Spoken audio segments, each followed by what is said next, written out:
haya ni mafundisho yanayoenda kinyume na mafundisho ya ufalme wa Mungu. Bwana Yesu asifiwe sana. Wakati wowote ukiona umeacha kuzihubiri habari za Kristo, umeanza kung'ang'ana na mashindano ya kidini, mashindano ya kidhehebu, ujue ya kwamba umepotea. Huu sio wakati wa kupoteza muda kuanza kufanya mashindano ya kidini, kuanza kushindana kuhusiana na taratibu za kidhehebu au taratibu za kidini. Huu ni wakati wa kung'ang'ana na kushikilia injili ambayo ni habari njema za ufalme wa Mungu. Haleluya, haleluya, haleluya, haleluya. Majira na nyakati zimebadilika. Majira na nyakati zimebadilika. Watu wa Mungu, amkeni kutoka usingizini. Mungu amewapa akili ili mumjue. Mungu amewapa akili ili mumjue. Bwana Yesu Kristo asifiwe sana. Kwa hiyo Yesu Kristo hakuja ulimwenguni kuleta dini. Yesu Kristo alikuja ulimwenguni kuleta ufalme wa Mungu.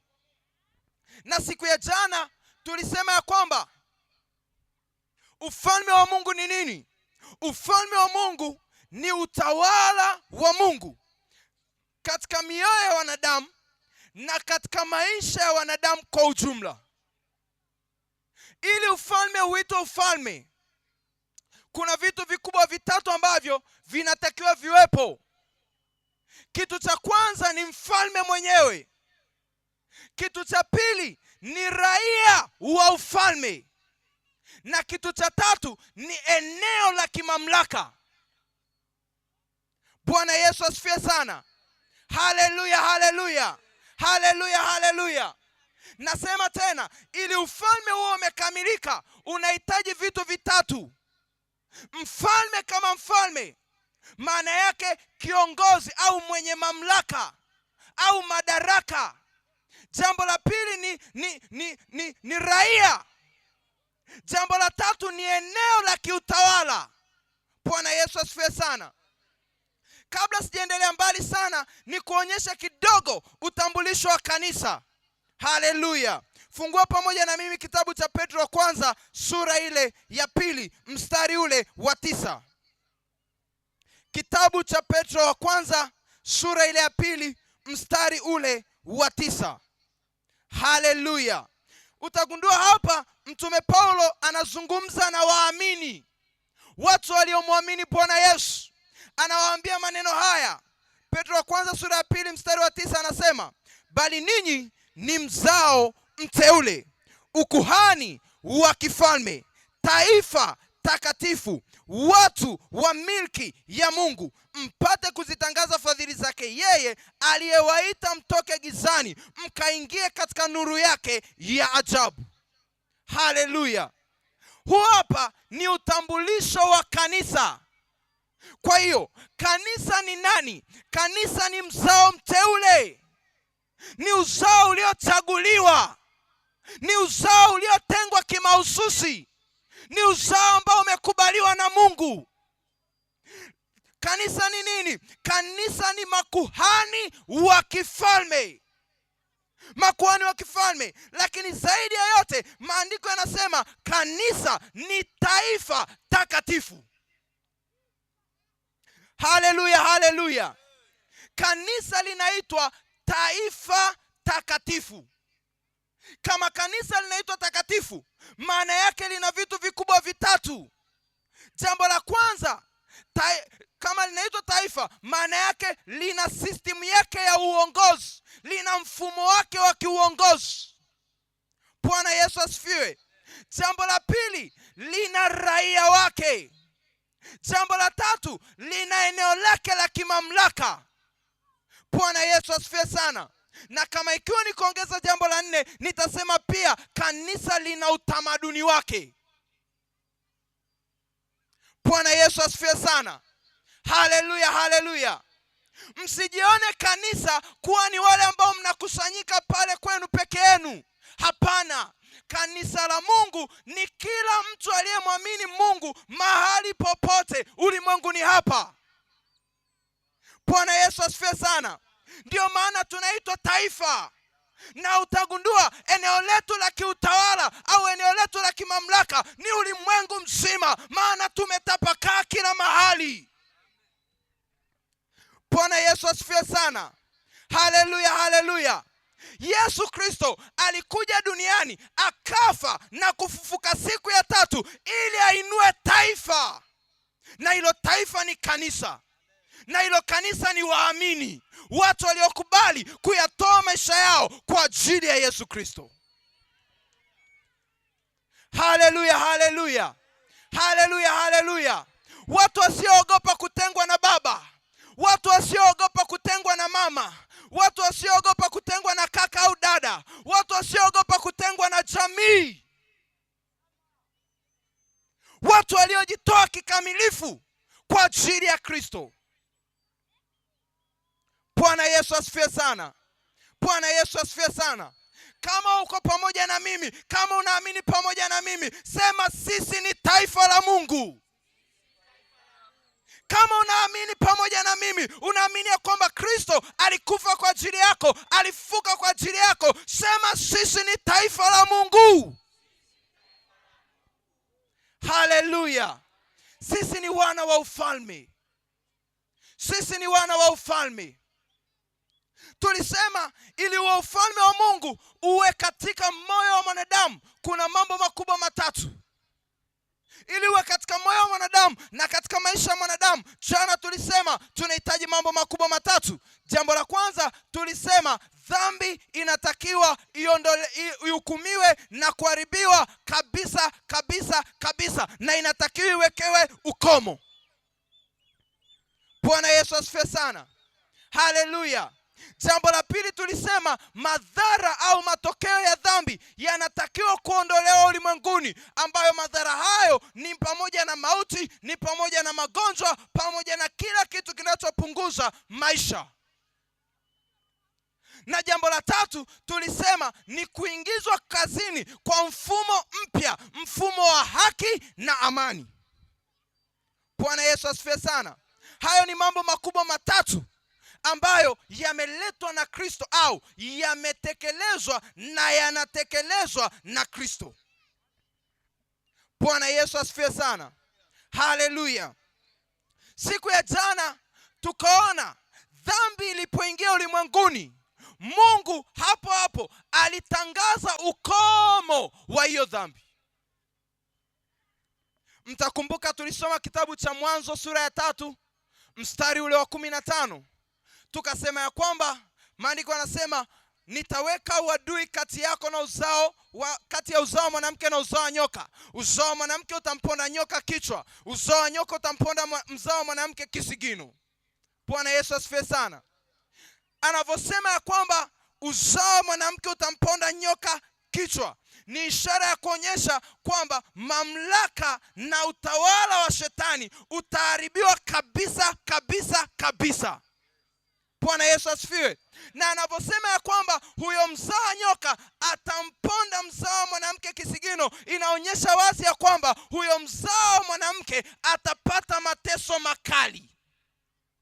Lakini utofauti ni mmoja. Huyo anayepondwa kisigino ana tumaini la kuendelea kuwapo, lakini anayepondwa kichwa hana tumaini la kuwapo tena. Bwana Yesu asifiwe sana. Ninapenda kutoa pole kubwa kwa watu wanaotumaini ufalme wa giza, maana tayari tumeona ukomo wao katika msalaba wa Yesu. Bwana Yesu asifiwe sana. Haleluya, haleluya. Leo natamani tuendelee kutokea hapo ambapo tumeishia jana. Tuzungumze vizuri namna ambavyo Mungu ameishughulikia dhambi. Maana pasipo kushughulikiwa dhambi, ufalme wa Mungu usingaliweza kusimama kama ilivyopaswa kusimama. Kwa hiyo ili Mungu auanzishe na kuuthibitisha ufalme wake hapa, ilibidi kwanza aishughulikie dhambi. Bwana Yesu asifiwe sana. Twende pamoja kwenye kitabu kile cha Warumi. Twende pamoja kwenye kitabu cha Warumi sura ile ya 5. Sura ile ya 5. Tuanzie ule mstari wa 12. Kitabu cha Warumi sura ile ya 5, tuanzie ule mstari wa 12. Maandiko yanasema, kwa hiyo kama kwa mtu mmoja dhambi iliingia ulimwenguni, na kwa dhambi hiyo mauti, na hivyo mauti ikawafikia watu wote, kwa sababu wote wamefanya dhambi. Bwana Yesu asifiwe sana.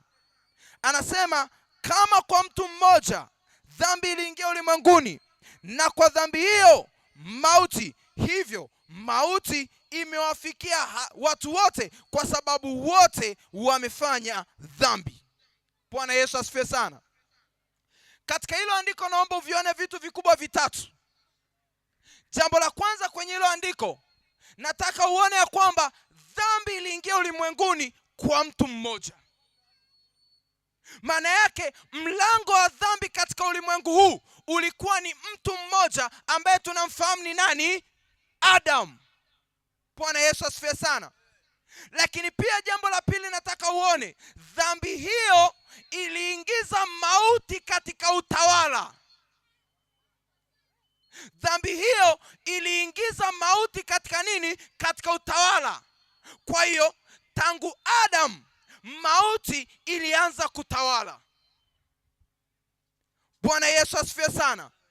Bwana Yesu asifiwe sana. Na jambo la tatu, nataka uone jambo hili ya kwamba mauti hiyo iliwafikia hata watu ambao hawakufanya kosa kama lile la Adam. Iliwafikia watu wote. Kwa sababu gani? Kwa sababu wote wamefanya dhambi. Kwa hiyo kulingana na utaratibu wa maandiko, kulingana na hukumu ya Mungu dhidi ya ulimwengu, wanadamu wote wanahukumiwa ya kwamba ni wenye dhambi. Bwana Yesu asifiwe sana. Bwana Yesu asifiwe sana. Kwa hiyo hakuna mwanadamu anayeweza akasema ya kwamba mimi sihitaji kupata ondoleo la dhambi. Kwa nini? Kwa sababu hukumu ya Mungu tayari imetamkwa juu yake ya kwamba pamoja naye ametenda dhambi. Haleluya. Kwenye kitabu hicho cha Warumi, naomba tushuke mistari ya chini kidogo, tuanzie ule mstari wa 18. Tuanzie ule mstari wa 18. Maandiko yanasema namna hii: basi tena kama kwa kosa moja watu wote walihukumiwa adhabu, kadhalika kwa tendo moja la haki watu wote walihesabiwa haki yenye uzima. Haleluya. Haleluya. Haleluya. Mwambie mwenzako akili yako iwe live bila chenga hapa. Mwambie akili yako iwe live.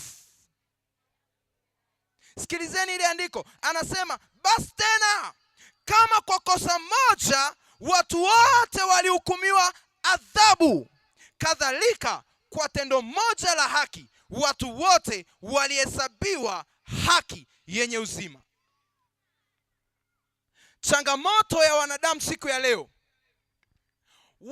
wanaamini kirahisi sana ya kwamba dhambi iliingia kwa mtu mmoja ulimwenguni. Lakini sijui wanapata shida gani kuamini ya kwamba kwa mtu mmoja dhambi iliondolewa. Jamani, kwani inahitaji ufike chuo kikuu kuelewa? Kwa mtu mmoja dhambi iliingia, unakubali na unasadiki kabisa. Lakini ukiambiwa kwa mtu mmoja dhambi iliondolewa, unapata ugumu kuamini. So inabidi tukuombee. Bwana Yesu asifiwe sana. Haleluya. Haleluya. Naomba niseme maandiko haya kwa uwazi ya kwamba ni kweli kabisa dhambi ilipata mlango kuingia ulimwenguni kupitia mtu mmoja ambaye ni Adam.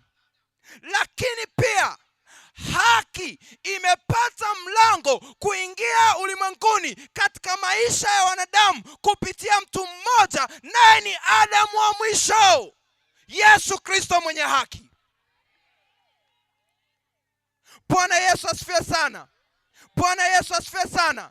Nataka niseme hivi, kama ilikuwa ni haki dhambi kuingia kwa mtu mmoja, basi ni haki kuingia kwa mtu mmoja. Kama kwa kukosa kwa mtu mmoja nilihukumiwa adhabu, nilipokea mauti, basi ni haki kabisa kwa mtu mmoja mimi kupokea haki na uzima wa milele. Haleluya, haleluya, haleluya, haleluya. Mambo haya ni katika mahakama takatifu ya Mungu. Ni pale msalabani alitimizwa. Ni pale msalabani alitimizwa. Haleluya, haleluya, haleluya. Nisikieni kwa makini. Nisikieni kwa makini. Kama dhambi isingehukumiwa katika mwili wa Kristo, basi dhambi ingekuwa na uhuru wa kuendelea kuwepo milele na milele na milele. Kitu ambacho Mungu mwenye nguvu zote asingekiruhusu. Kitu ambacho Mungu mwenye uweza wote asingekiruhusu. Kuna watu wanafikiria kwamba dhambi inahitaji tu kuambiwa umesamehewa, nenda kwa amani. Dhambi sio rahisi namna hiyo kama unavyofikiri. Sisi tunapokea kirahisi kwa sababu ya kazi ambayo Yesu ameifanya msalabani. Ila uwe na hakika ya kwamba haikupatikana kirahisi hivyo. Okay, taratibu. Bwana Yesu asifiwe sana. Mgeukie jirani yako muulize, mshahara wa dhambi ni nini? Amejibuje? Yaani kila mmoja amemuuliza mwenzake, alafu kabla hajapokea jibu amenipa jibu lake yeye mwenyewe. Jipongezeni. Haleluya. Bwana Yesu asifiwe. Haleluya. Mshahara wa dhambi ni mauti. Maneno mepesi ni kwamba matokeo ya mtu kuwa mwenye dhambi ni mauti, au anachokipata mtu kwa kuwa mwenye dhambi ni mauti. Au wangapi wanafahamu kuna kitu duniani kinaitwa mpira wa miguu? Kumbe upo kabisa. Tumeletewa hapa mfano. Wangapi wanafahamu kwamba kuna kitu kama hichi kinachezwaga? Tunafahamu Tunafahamu kwenye mpira wa miguu kuna mtu amewahi kusikia kitu kinaitwa penalty? Kuna mtu amewahi kusikia kitu kinaitwa penalty? Penalty ni matokeo ya mtu kufanya kosa, si ndio? Sasa nisikieni kwa makini. Penalty ya dhambi, penalty ya dhambi ni mauti. Kwa maneno mengine ni kwamba ulipotenda dhambi, Mungu alipuliza kipenga. Hey, kuna shida gani tena? Mungu anatakiwa apate mauti huyu. Huyu fungu lake ni mauti. Kwa nini? Kwa sababu Mungu tangu mwanzo alikwisha kuweka sheria ya milele ya kwamba atakapokula lile tunda, maana yake atakapoasi maagizo ya Mungu, hakika atakufa. Ogopa neno ambalo Mungu anasema hakika atakufa. Kwani ingekuwa na shida gani angesema atakufa? Lakini jaribu kufikiri, anasema hakika. Maana yake kuliko asife, bora yeye asiwe Mungu. Na unajua ni kwa nini? Ni kwa sababu Mungu ni mwenye haki. Ni kwa sababu Mungu ni nani? Ni mwenye haki. Mungu ni mwenye haki. Nisikieni kwa makini. Kwa mfano, kwenye familia mtoto wa kwanza tuseme akadokoa mboga jikoni, ukamchapa. Mtoto wa pili akaiba hela, alafu ule mtoto wa pili ukamwambia, alafu wewe una shida sana, haya nenda. Hivyo utakuwa ni mwenye haki? Utakuwa ni mwenye haki? haiwezekani. Haki inadai uovu uadhibiwe. Kwa hiyo kama tunakiri ya kwamba Mungu ni mwenye haki, basi bila shaka tunakubali ya kwamba kwa ajili ya dhambi ya mwanadamu, dhambi ilipaswa kuhukumiwa. Bwana Yesu asifiwe sana. Lakini Mungu amemuumba mwanadamu yeye mwenyewe, tena amemuumba kwa sura yake na kwa mfano wake. Asingaliridhika kuona huyo mwanadamu akipotea, maana tunaposema mauti ni hali ya kutengwa na Mungu milele. Hiyo ndo tafsiri ya mauti. Wengi sana mnasikia ziwa la moto na hamjui hata ziwa la moto tafsiri yake ni nini. Mnafikiria kwamba eti tena vijana wanataniana ya kwamba wewe umezidi ukorofi, wote enda kwa kuni kule kwenye ziwa la moto. Nani alikwambia kwamba kule kunahitaji kuni? Bwana Yesu asifiwe sana. Ziwa la moto ni lugha ya kuonyesha hali ya kutengwa na Mungu milele. Jaribu kufikiri. Adamu alipoumbwa aliwekwa katika bustani ambayo ilikuwa ina utoshelevu wa kila kitu. Kwa hiyo aliishi katika maisha ya starehe. Na alafu kama amfahamu, siku ya kwanza ya Adamu ilikuwa ni siku ya 7 ya Mungu, siku ya kupumzika. Kwa Adamu hakuumbiwa shida. Adamu aliumbwa aishi na kutawala katika pumziko la Mungu.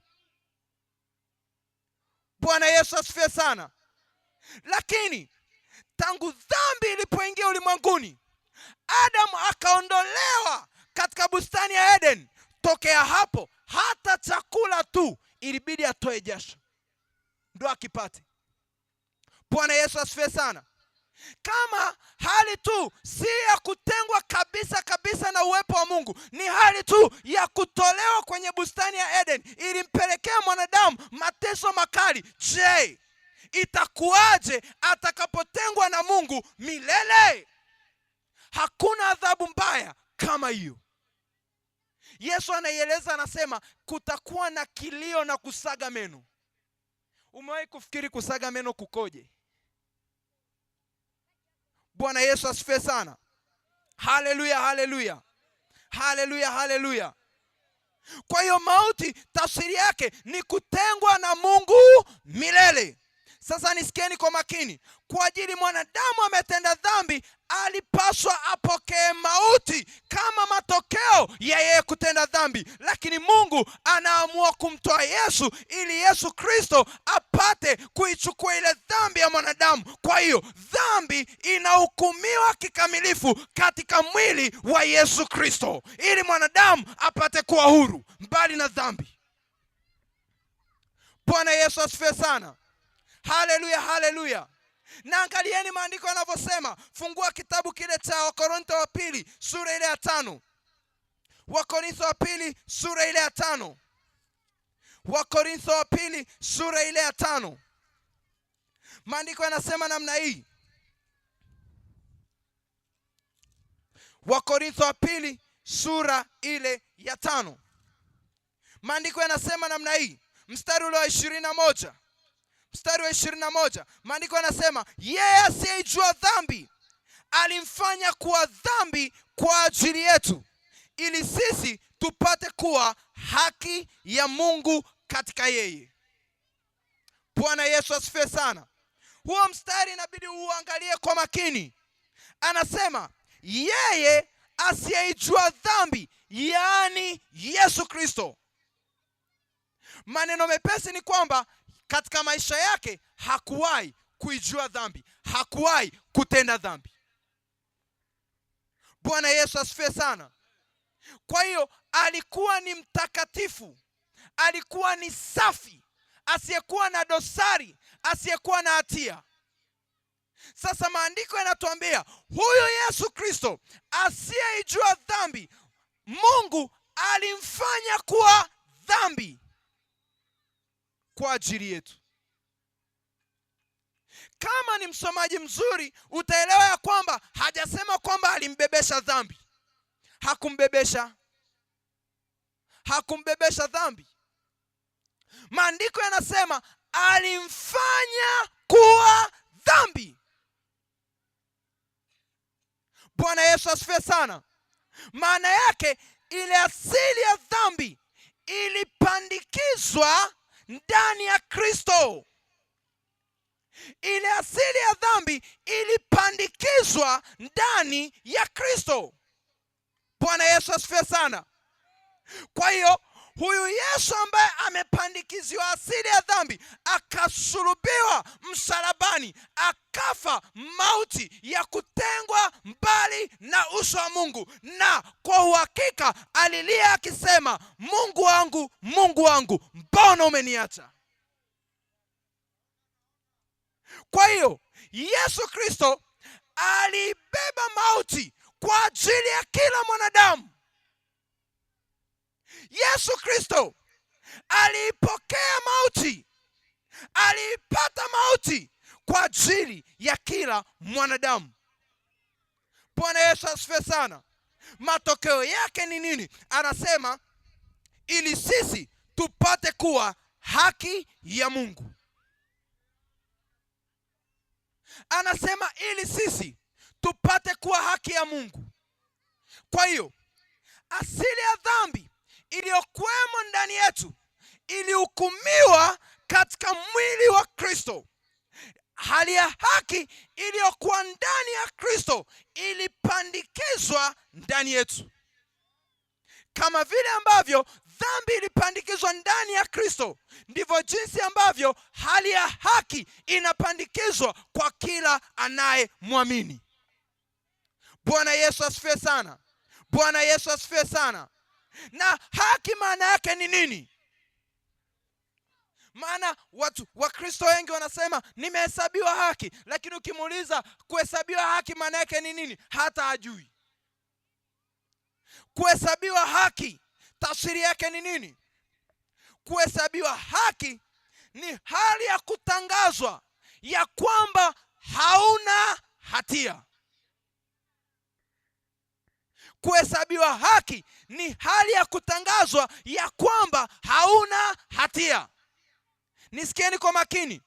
Ili mtu atangazwe kwamba hana hatia, maana yake amekaguliwa kulingana na vigezo vya kisheria na amekutwa ya kwamba hana kosa lolote.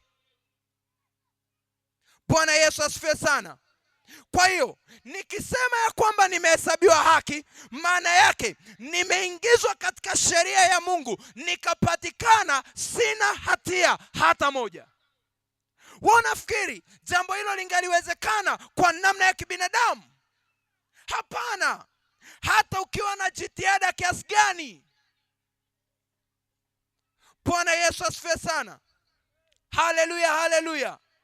Ndio maana Mtume Paulo kwenye kitabu cha Warumi anasema ya kwamba hakuna hata mmoja anayeweza akahesabiwa haki. Maana yake anayeweza akahesabiwa kuwa hana hatia kwa jitihada zake au kwa matendo yake. Kwa hiyo tunapozungumza suala la kuhesabiwa haki, weka mbali matendo yako. Kwa nini? Kwa sababu kwa matendo yako hauwezi kupokea haki inayokuwezesha, inayokustahilisha kusimama mbele za Mungu. Mungu ni mtakatifu sana. Hali tu ya kutokeza mbele zake, utakatifu wake unahukumu asili ya dhambi. Wote mtakumbuka kitabu cha Isaya sura ya 6. Isaya anapewa nafasi ya kusimama katika baraza ya Mungu. Anapoona tu vile viumbe vya mbinguni, wale maserafi wanaimba na kusujudu, wanaitana mtakatifu, mtakatifu, mtakatifu, Isaya anaanza kusema ole wangu mimi mtu mwenye dhambi. Bwana Yesu asifiwe sana. Hakuna ambaye alimwambia wewe ni mwenye dhambi. Ile asili tu ya Mungu ya utakatifu tayari ilianza kuhukumu hali ya dhambi ya Isaya. Bwana Yesu asifiwe sana. Haleluya. Kwa hiyo kwa matendo hakuna ambaye anaweza akakubaliwa mbele za Mungu ya kwamba hana hatia. Mmewahi kusikia kwenye kitabu cha Mathayo sura ile ya 5, maandiko yanasema heri wenye moyo safi, maana hao watamwona Bwana. Mmewahi kusikia huo mstari? Anapozungumza kuhusu moyo safi, anapozungumza kuhusu moyo safi, ni hali ya usafi, hali ya kutokuwa na kosa au kutokuwa na hatia iwayo yoyote, ambayo hali hiyo inakuwezesha kusimama mbele za Mungu pasipo kujihukumu wala pasipo kuhukumiwa.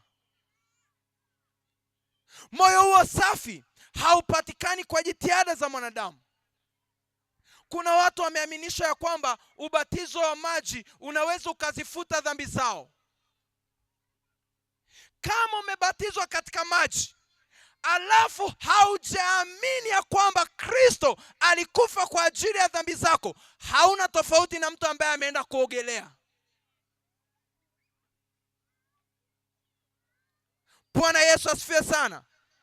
Na nitarudia, najua nikitoka hapa mtataka kunipiga mawe. Nasema hivi, tena nashuka karibu yenu, nasema hivi, kama umebatizwa kwa maji na haujamwamini Yesu, huna tofauti na mtu aliyeenda kuogelea.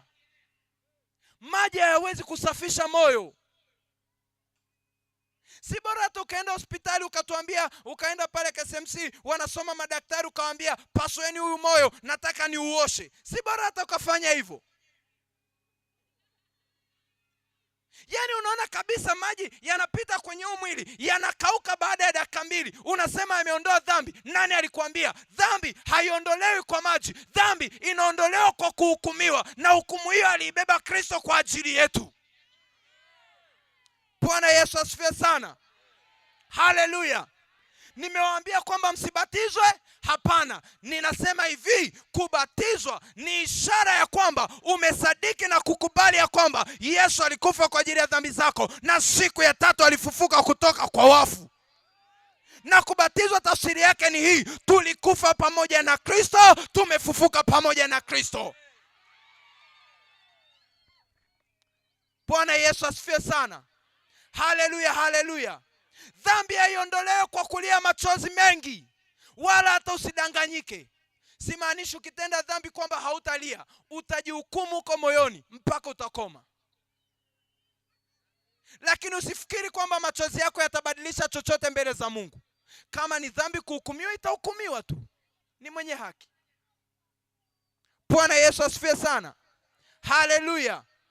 Na wala dhambi hazitaondolewa katika ule ulimwengu unaokuja ndani ya moyo wa mtu. Dhambi inaondolewa ndani ya moyo wa mtu sasa, maana Kristo hakuhukumiwa katika ulimwengu unaokuja. Kristo alihukumiwa katika ulimwengu huu uliopo sasa.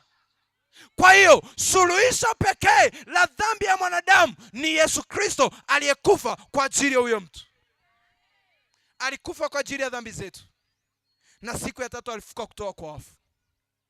Yeyote anayesikia na kuamini leo anapokea kipawa cha haki, anahesabiwa kwamba hana hatia, anakubaliwa katika ufalme wa Mungu. Bwana Yesu asifiwe sana. Nisikieni kwa makini. Kama dhambi isingestahili kuhukumiwa, uwe na hakika ya kwamba Yesu Kristo asingekufa msalabani. Yani kama Mungu angeweza tukusema nenda nimekusamehe, isingetokea kufa kwa Yesu msalabani. Kufa kwa Yesu msalabani ni ishara ya kwamba dhambi ilihitaji kuhukumiwa kikamilifu. Bwana Yesu asifiwe sana. Nitamalizia kwa kuzungumza jambo hili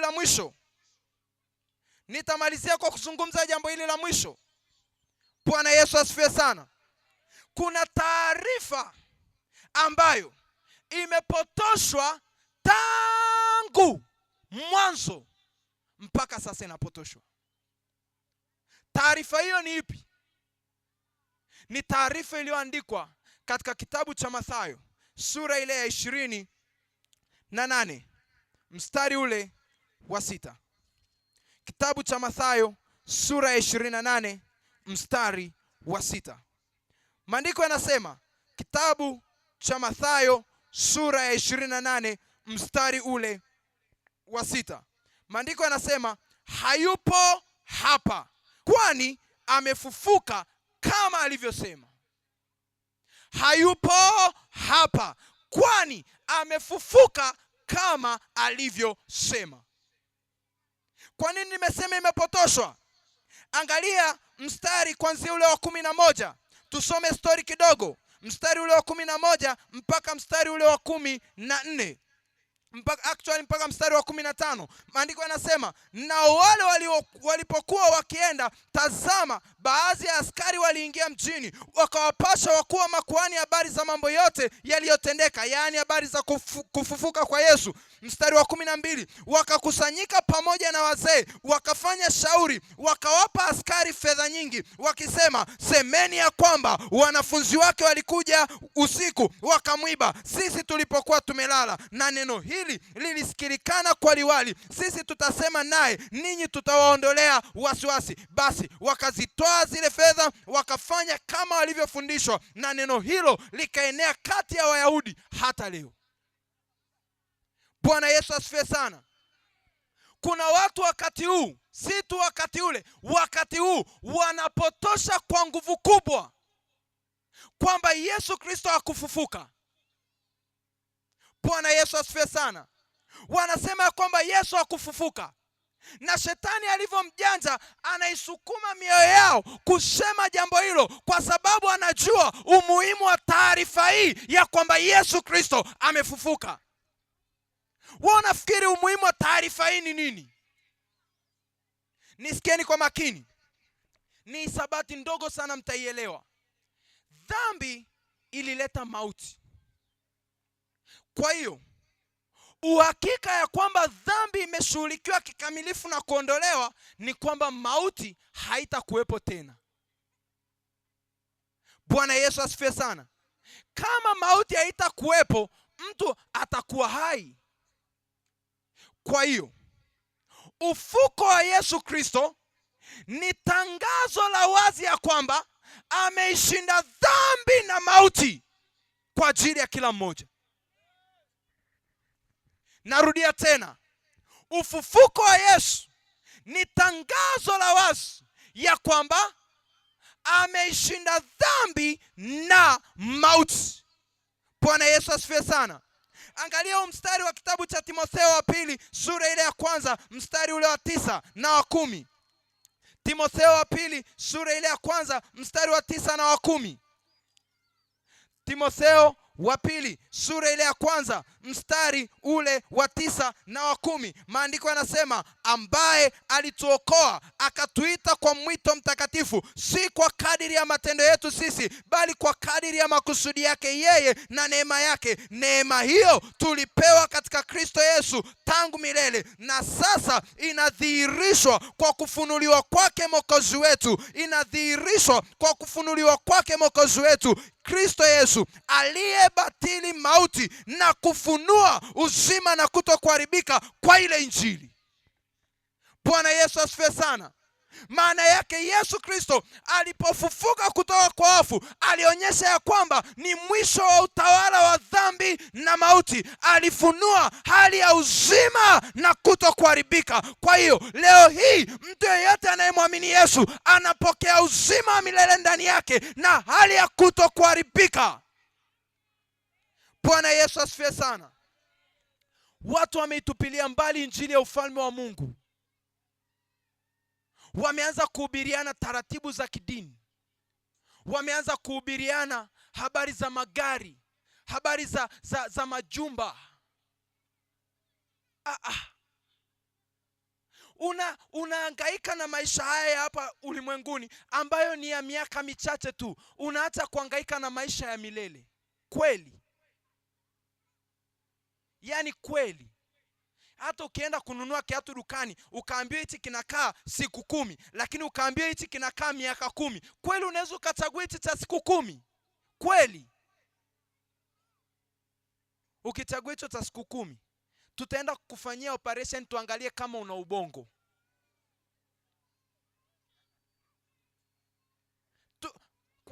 Maana yake hiyo kichwa haifikiri. Bwana Yesu asifiwe sana. Haleluya. Haleluya. Kwa ajili ya ubatili wa nia za watu, Watu wamewapotosha watu kutoka kwenye injili ya milele, wanaanza kuwahubiria mambo ya ulimwengu huu. Ondokeni katika udanganyifu. Najua sauti yangu inafika huko majumbani, inafika misikitini, najua inafika kwenye masoko, kwenye kazi ya kila mtu, inafika njiani na kila mahali. Ninasema epukeni udanganyifu wa mwovu shetani. Ameapofusha macho ya watu ili nuru ya injili ya Yesu Kristo, nuru ya injili ya ufalme wa Mungu isiwazukie mioyoni mwao. Leo shtuka katika huo usingizi, mwambie shetani, nimeamka. Ni wakati wa kumkubali Yesu. Ni wakati wa kumpokea Yesu. Bwana Yesu asifiwe sana. Bwana Yesu asifiwe sana. Habari hizi za ufalme wa Mungu tutaendelea kuzihubiri, na yapo mambo mengine mazuri ambayo tutaendelea kuyafunua na kuyadhihirisha kwa maandiko matakatifu. Hakuna neno tutakalolisema kwa nafsi zetu wenyewe. Yote tutakayasema tutayatoa katika maandiko matakatifu, na kitabu pekee ulimwenguni kinachostahili kuaminika ni Biblia takatifu, si kitabu kingine chochote. Usidanganyike. Bwana Yesu asifiwe sana. Ni kitabu kilichoandikwa na waandishi zaidi ya 40 katika vipindi tofauti tofauti, lakini bado kina ujumbe mmoja. Usiamini kitabu ambacho ni matokeo ya mtu mmoja.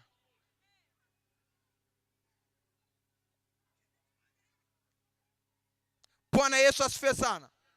Tunaweza tukasimama juu kwa miguu yetu.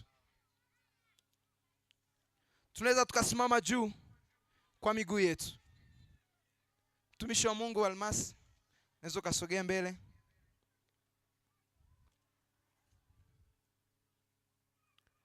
Bwana Yesu asifiwe sana. Kama dhambi isingeshughulikiwa na kama dhambi isingehukumiwa katika mwili wa Kristo Yesu, isingaliwezekana ufalme wa Mungu kutawala katika mioyo ya wanadamu, kutawala katika maisha ya wanadamu. Ilihitaji kwanza dhambi ishughulikiwe kikamilifu. Ilihitaji kwanza dhambi iondolewe, ndipo Mungu aweze kuupata tena moyo wa mwanadamu. Msidanganyike na taratibu za kidini. Msidanganyike na mambo ya ulimwengu huu, elimu zisizofaidia kitu, mashindano yasiyokuwa na mwisho.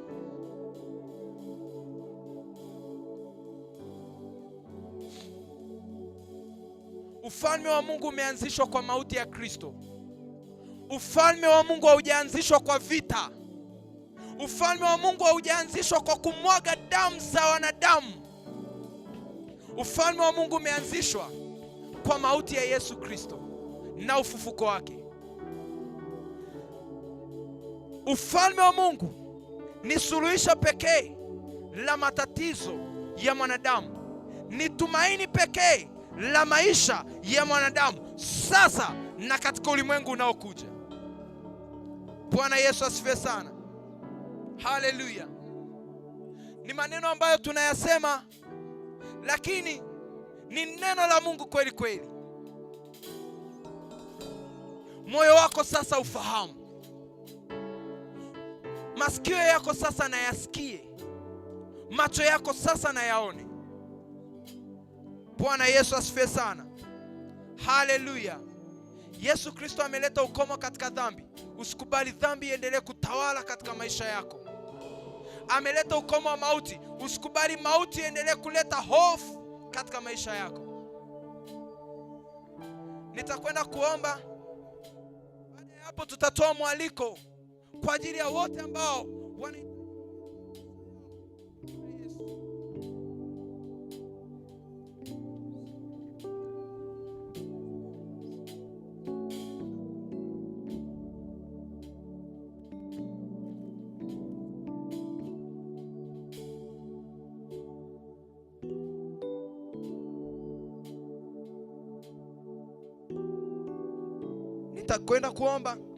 nitakwenda kuomba na baada ya hapo tutatoa mwaliko kwa ajili ya wote ambao wanahitaji kumpokea Bwana Yesu. Ni wakati ambao ni wa kufanya maamuzi magumu. Hautakiwi kumwangalia baba, hautakiwi kumwangalia mama, hautakiwi kumwangalia ndugu, jamaa wala rafiki. Ni wakati wa kutengeneza moyo wako na Mungu. Dhambi isipoondolewa na isipoondolewa katika moyo wako, uwe na hakika ya kwamba ufalme wa Mungu sio sehemu yako. Bwana Yesu asifiwe sana. Unaweza ukafunika macho hapo ulipo, nikaweza kuomba kwa ajili yako. Kama uko dukani, kama uko njiani, kama uko kazini, kama uko nyumbani, ni wakati wako mzuri kabisa wa kusema ndio kwa Bwana Yesu. Baba, ninakushukuru. Neema yako ni kubwa ambayo imefunuliwa katika Yesu Kristo. Namna ambavyo umejishughulisha na dhambi ya mwanadamu, ukaihukumu katika mwili wa Kristo ili mwanadamu apate kuwekwa huru. Watoto wako wamesikia habari hiyo, imegusa katika vilindi vya mioyo yao. Wametambua ya kwamba tumaini pekee ni Yesu. Mfalme, Mungu mtakatifu, yeyote yule ambaye anaenda kusema ndio kwako, umkaribisha katika ufalme wako, umkubali katika ufalme wako. Dhambi yake iondolewe na atakasika kabisa katika jina la Yesu Kristo. Mahali popote, kama unahitaji kumpokea Bwana Yesu, kama unahitaji kupokea ondoleo la dhambi, leo unataka kusajiliwa katika ufalme wa Mungu na Kristo wake, unaweza ukainua mkono wako mmoja juu. Mahali popote ulipo, inua mkono wako juu. Inua mkono wako juu. Inua mkono wako juu. Inua mkono wako juu.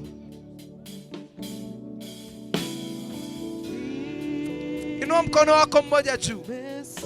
Kama upo nyumbani na unaona kabisa ya kwamba habari hii imenihusu, haujawahi kuokoka, hujawahi kumkiri Yesu Kristo hadharani kwamba ni Bwana na Mwokozi wa maisha yako, nuia ndani ya moyo wako kumkiri. Nuia ndani ya moyo wako kumkiri. Wahudumu, macho yetu yawe vizuri, tuweze kuwasaidia hao watu.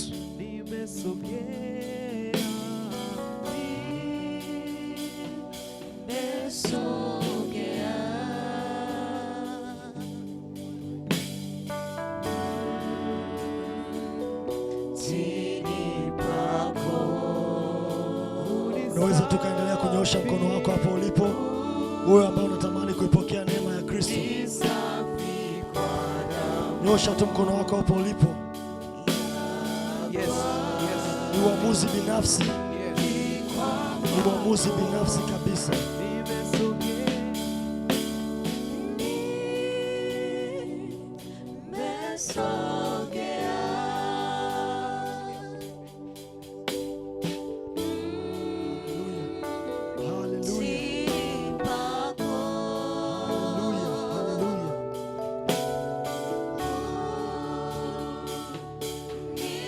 Wahudumu, mnaweza mkatusaidia wakasogea mbele kidogo hapa. Wahudumu, mnaweza mkatusaidia wakasogea mbele kidogo hapa. Umeinua mkono wako, unaweza ukasogea mbele kwa ujasiri kabisa. Yeyote ambaye umeinua mkono wako, unaweza ukasogea mbele kwa ujasiri. Yesu anasema ya kwamba mtu akinikiri mbele za watu, nitamkiri mbele za Baba yangu. Mtu akinikataa mbele ya watu, nitamkataa mbele ya Baba yangu. Usijifariji ya kwamba wewe ni mtoto wa mchungaji. Tumesema dhambi ni katika moyo wa mtu. Kwa hiyo unahitaji kumkiri Yesu kwa kinywa chako. Unahitaji kujitoa kikamilifu kwa Kristo. Unapookoka mara moja na kumpokea Yesu mara moja, inatosha kabisa. Kwa hiyo leo ni nafasi tena kwa ajili ya kila mmoja wetu.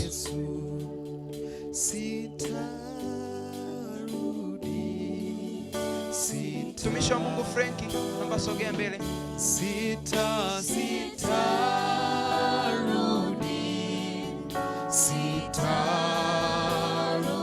Baba na mama, baba na mama wakiniacha, baba na mama wakiniacha, baba na mama wakiniacha, sitarudi.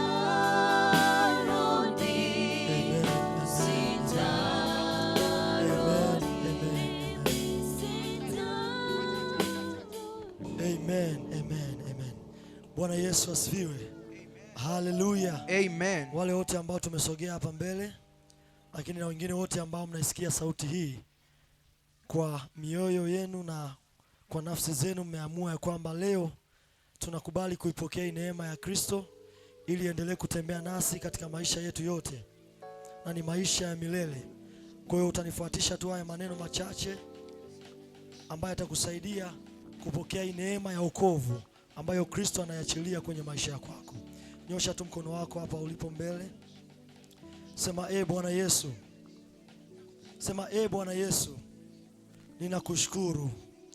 Nimelisikia neno lako jioni ya leo, nimekuelewa, na ndani ya moyo wangu ninafanya uamuzi ya kwamba Bwana, vyote ambavyo vimehubiriwa mahali hapa vimenisaidia, na leo Bwana ninaamua kuchukua hatua hii ya kukupokea kuwa Bwana na Mwokozi wa maisha yangu.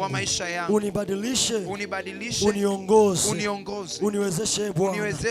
Neema yako iwe ndani yangu hata sasa na milele. Yesu Kristo, ishi ndani yangu. Kuanzia leo umenipa nafasi ya kuwa mwana wako na mtoto wako. Amen. Nyosha tu mkono wako hapo ulipo. Natamani kuruhusu nguvu za Roho Mtakatifu ndani yako sasa. Mungu aendelee kukuongoza na kukuhudumia, na ile neema ya Kristo endelee kukuhudumia. Wale wahudumu unaweza kusogea karibu hapo popote walipo. Bwana Yesu, nakushukuru kwa ajili ya watoto wako ambao Bwana wameamua kuchukua uamuzi mzuri kabisa kukupokea. Na kuanzia sasa Bwana wamekupokea kwamba Bwana utakuwa kiongozi na mwalimu na mwokozi kwa habari ya maisha yao. Asante Bwana kwa ajili ya zawadi ambayo umeendelea kuiachilia ndani yao. Asante kwa ajili ya zawadi ya wokovu ambayo umeachilia. Na kuanzia sasa Bwana tunawakabidhi mikononi mwako. Roho Mtakatifu ingia ndani yao. Roho Mtakatifu uwahudumie. Roho Mtakatifu uwaongoze katika jina la Yesu Kristo tunaona Mungu aliye hai. Katika jina la Yesu Kristo, kuanzia sasa Bwana chukua nafasi ndani yao. Chukua nafasi ndani yao. Chukua nafasi ndani ya binti yule. Chukua nafasi ndani ya mama yule. Chukua nafasi ndani ya kijana yule. Kuanzia sasa Roho Mtakatifu waongoze Bwana. Miili yao ni hekalu lako. Miili yao ni hekalu lako Bwana. Kuanzia sasa wamekuwa watoto wao. Kuanzia sasa wamekuwa wana wako. Kuanzia sasa Bwana wamekuwa pamoja nasi katika jina la Yesu Kristo. Katika jina la Yesu Kristo tunaombea Bwana, uwakutanishe na watu sahihi kwenye maisha ya kwao. Uwakutanishe na watumishi sahihi kwenye maisha ya kwao. Uwakutanishe Bwana mafundisho sahihi kwenye maisha ya kwao. Katika jina la Yesu, ile mbegu ambayo Bwana umeipanda ndani ya mioyo yao isinyamaze Bwana, isinyamaze Bwana. Roho Mtakatifu ukaichochee. Roho Mtakatifu ikastawi ndani yao katika jina la Yesu Kristo, ili Mungu ikapate kumea na kustawi, ili Bwana baadaye zikazae matunda, yakazae matunda yaliyo mema katika jina la Yesu Kristo tukiomba na kuamini. Amen. Chapia Yesu makofi hapo ulipo. Amen. Hallelujah. Bwana Yesu asifiwe sana. Wamba leo hii umeokoka, Mungu amekukubali katika ufalme wake. Dhambi zako zote zimefutwa. Umesajiliwa katika kitabu kile cha uzima, na uwe na hakika ya kwamba unahifadhiwa kwa nguvu za Mungu hata ule ufalme wa Kristo utakapokuja kwa utimilifu wote. Bwana Yesu asifiwe sana. Ninaomba wote ambao mmempokea Bwana Yesu siku ya leo, watumishi wa Mungu watachukua majina yenu na namba zenu kwa ajili ya kuwaunganisha na wachungaji, lakini pia kuendelea kuwaombea. Kwa hiyo ninaomba